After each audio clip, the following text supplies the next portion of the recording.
Thanks for having me. I thought I'd talk first off about the kind of organisation CPAG are, because that could help, and what we do, because that could help explain the kind of evidence we work with, and that will kind of link into the information and data needs we have. So CPAG is the leading national charity that works to end poverty among children, young people and families in the UK. We've been around for 50 years. From our very formation, we were driven by research. We were founded by a mixture of academics and social workers and various other professions. And there was, in particular, there's a 1962 Peter Townsend paper, The Meaning of Poverty, which is to some extent credited with the rediscovery of poverty. So from the very outset, we've been based upon evidence and data. And our work since then has been based upon both external data and a strong internal understanding of the social security system. We do quite a range of stuff, some of which is not necessarily relevant today, but it's worth just for context. We do a range of research projects ourselves, so we have a project ongoing looking at poverty in the hours question, so trying to, where there is actually quite a shortage of data, breaking down sort of social expectations and effects on poverty of different combinations of hours worked within households, because that's a question we think is quite under-researched. We've done a lot of research into food bank use and the drivers of that. We do policy notes and analysis, kind of quite standard stuff for an NGO. So, for example, budget submissions, autumn statement, that kind of thing. We respond to consultations on things that are relevant to us. We do bits and pieces of bespoke little bits of research, so that might be as simple as responding to requests from a journalist, or it might be a timely bit of social research.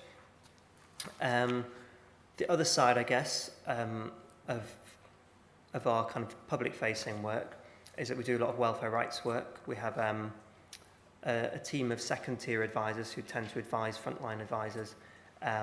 We've been producing a handbook since the 1970s, which is sometimes known as a welfare rights Bible, and talking through all aspects of social security law and provision. We provide training, again, mostly for second-tier advisors, although we do some frontier advice work in food banks and Tower Hamlets, which is quite a new departure for us. We do various types of lobbying.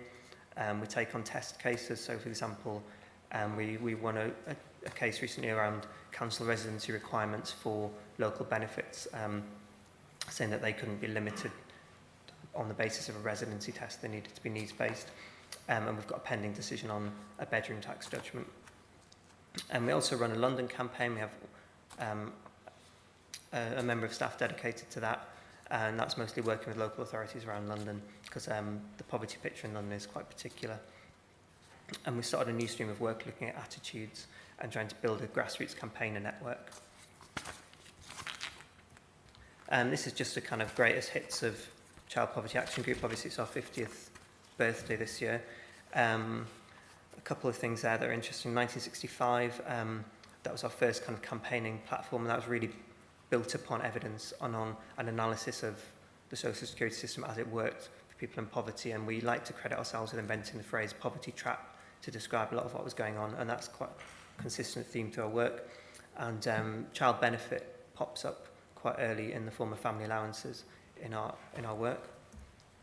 Through to the 80s, similar picture. Again, child benefit, a major focus of our work. And the 1999 pledge to end child poverty from Blair's government was a really important moment in our history. The 2000s, sort of a century, I guess, of two halves so far. Really good, strong progress on reducing child poverty in the 2000s. And then in this decade, a lot of that has started to unravel. And the provision of social security advice and food banks in a charitable setting is a sign of kind of the changed landscape in which we're working. So the sources of evidence we draw on, we have our welfare rights evidence base. That's from the kind of work that the welfare rights team does. And we also host the national NAWRA, it's the National Association of Welfare Rights Workers. And And we've started to formalise a lot of that evidence in Scotland through an early warning system funded by the Scottish Government, and we're looking to replicate a bit of that in the UK, which is to try and get these early sources of evidence, because, as I'll come to in a bit, official data isn't always the most timely, but through our welfare rights work we often see what's happening on the ground as and when it happens, which is a useful contribution that organisations like ourselves can make. And we do research. I've talked about a lot of the kind of research, a couple of examples of the research we're doing ourselves, but we tend to do more qualitative stuff ourselves, and that's maybe partly a question of expertise, maybe it's partly a question of the kind of authority that we're seen to have, because a lot of the quantitative stuff we do, the bigger pieces, we tend to commission, and we, due to the nature of our formation, and we have quite strong links with the academic community, so we're able to draw on those links quite well. We're particularly big users of financial documents, both from the Treasury and the OBR and departments themselves. I guess it's in our interest to keep a track of spending commitments of things like cuts, trying to measure cumulative impacts. So, for example, again, the obsession with child benefit, we try and quantify the real terms cuts in that benefit at about 14% over this Parliament. But mostly, I'd say, and I think this is probably quite typical of the sort of charity sector in which we work, we tend to dip in and out of data sources to do quite small, bespoke bits of work ourselves, which in a minute I'll think about some of the implications that has for our needs and what we're looking for from data providers. So stuff we tend to look at is earnings data, administrative benefits data, and the various price indices. Those are just some of the things that we typically would use. So in terms of our data needs, again, we're fans of HBAI. We find that it's generally pretty accessible, pretty kind of clear and straightforward. A lot of the presentation and analysis done within it is useful directly to us, and it's been a welcome addition in the last release that the tables have been made available in a sort of spreadsheet format, although we do a little bit miss the full narrative report we used to get. But the timeliness is a real issue. So in terms of informing public debate, by the time the next election happens, the data on poverty, to which we hope that people will refer because we want this to be an issue in the election debate, is going to be a little bit over 2 years out of date.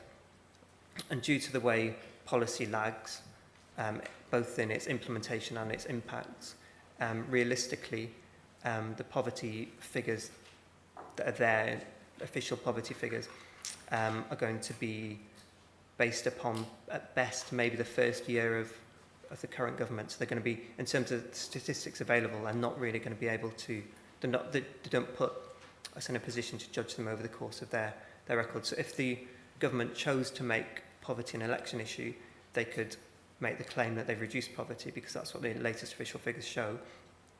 And we know that not to be the case, but we actually have to rely upon unofficial forecasts to show that, or unofficial kind of estimates, particularly the very good work that the IFS do on this, which it's not ideal for transparency in the political process, and obviously it's an issue that we care about. I think in terms of what we look for from statistics, national statistics and admin data, is particularly accessibility. And that's because in terms of the work we do ourselves as opposed to that which we commission, we're fairly kind of casual or maybe opportunistic users of data. And in that regard, we find the experience is quite variable. Some data sets are very accessible, very easy to manipulate. Some things are quite hidden. So, for example, data on sanctions is particularly impenetrable. David Webster at Glasgow University does a lot of work trying to interpret it, but he does that kind of in an unofficial capacity, and it kind of points regularly to the difficulties even he has as an expert in the data trying to get to the root of it. We would also like that kind of data broken down by family type because of the work we do, and we find that that often doesn't happen. In terms of another big area of data we use administrative data from the benefit system, and that exists in all kinds of different places, which we find it makes it very difficult to get kind of transparent figures on for example, the total household experience of benefit cuts, for example, because those data sets aren't linked, so you can't infer from housing benefit data and job seekers allowance data, say, linkages that would allow you to kind of look at the whole household experience of that data, of those reforms. So admin data doesn't really give us information on all the different combinations of benefits at household level, which is quite problematic for the kind of work we do, and again for transparency in debate. So in terms of kind of manipulating data, I think we'd really find we find cross-tabulation a quite useful feature. We find the ability to bring out bespoke time series, for example, on the price indices, very useful. And the price indices data I find quite helpful. I mean, it's alluded to earlier, and the differential household experiences according to income decile of inflation, and that's quite hard to bring out of the data, even though the data is all kind of there, because again you're looking at two different data sets. You're looking at earnings and spending patterns, and you're looking at price indices data. So I think again data linkage there is quite an issue for us. And finally, I think the need for a sustained authoritative measure of poverty is really important to us. And I should probably say measures, but we've had, I think, the start of this century, we had a growing emerging political consensus on relative poverty being important. We had statements from all the major parties. We had pretty much unanimous passing of the Child Poverty Act, which may have its flaws in terms of not just willing the ends rather than sort of specifying the means or helping with the means. But in terms of political consensus on the importance of relative poverty, that's very important to us. That came under threat in this Parliament with proposals to redefine poverty. And it's really good to see the academic community coming together to kind of challenge that, really. And the RSS played a big part in that, I know. But this is something that's quite close to our heart because it's run through the history of the organisation.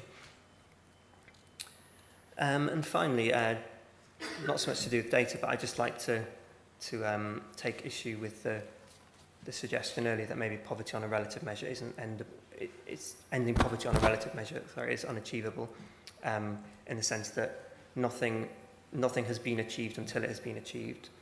That's part of it. Partly it's pretty much been achieved in other countries, which shows what's possible, and partly there are statistical reasons why in any given year, partly fluctuation, partly measurement issues, that you'll never get to zero relative poverty, but that's why I think a suite of measures is very important.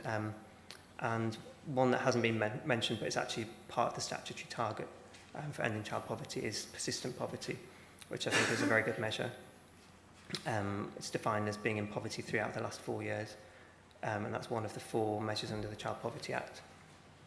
And that's maybe, again, no single measure can capture the whole experience of poverty, but that's maybe quite a useful one in terms of what people think of as meaning poverty, or to put it another way, coming closer to that definition of poverty, because it's not about dipping in and out. It's not about having a hard year. It's about being kind of entrenched in that position. And to make a slightly political point to finish with, it's a little bit depressing how unambitious the target that was actually put in place this year was by the various government departments that comprise the Child Poverty Unit. Because I think in terms of ending child poverty, we could look to ending persistent child poverty altogether. And that's a little bit of a kind of run through the kind of things we do and the kind of data we need. And obviously, like, there'll be a wider discussion. Thanks.